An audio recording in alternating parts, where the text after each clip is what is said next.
Through this paradox, he managed to combine the two great rock and roll romances, rebellion and teen dream, into one. The first meant noise and fury and filth, orgy, musical assassination. The second was sweetest, most perfect innocence.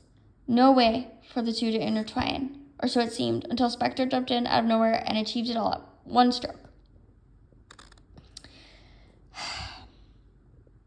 In his original songs, by utilizing the masked writers of the Brill Building, he nurtured the purest, the most aching and idyllic of all teen ballads.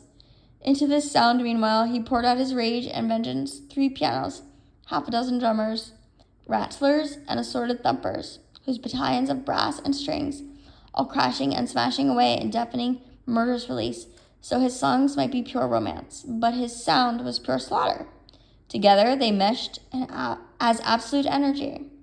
Money, music, and then there was Spector as image, where his influence was greatest of all.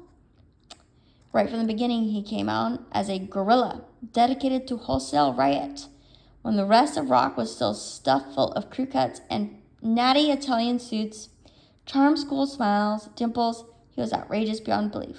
Grew his hair, draped himself in frills and satins, perched on top of 3-inch Cuban heels, sometimes purposefully affected a high-pitched lisp, jangled and shimmered from a dozen bracelets, gold rings, baubles, leered when he should have beamed, spat when he should have smarmed, preened and paraded shameless, the very picture of excess.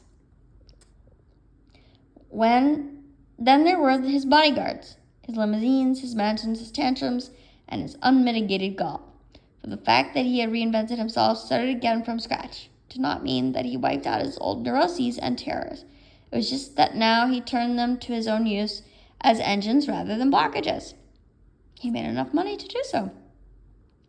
At bottom, he was as isolated and estranged, as screwed up as ever, but now he flaunted it, reveled in his own disturbance. None of his routines was new in and of itself. Other Americans had grown their hair, been naughty before, beats had been more extreme, queers more decadent, film directors more ill-tempered, Trotskyites more radical, gangsters more ostentatious, and whores more pious. What was special, unparalleled in Spector was simply that he managed to combine so many different forms of provocation and dissent at once, and also that he made them work for him in mass commercial terms. He was the first of the anarchist pop millionaires. At last in him, odium equaled money. Te odio. Money, music, image in each of them. The breakthrough was absolutely basic. Nobody, it's fair to say, ever wrought deeper changes in the way the rock industry looked, felt, behaved. At the time, in the early 60s, the upheaval seemed cataclysmic. Today, we take them for granted.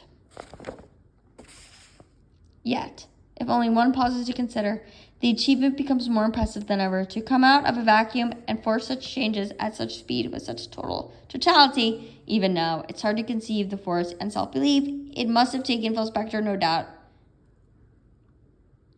was an earthquake.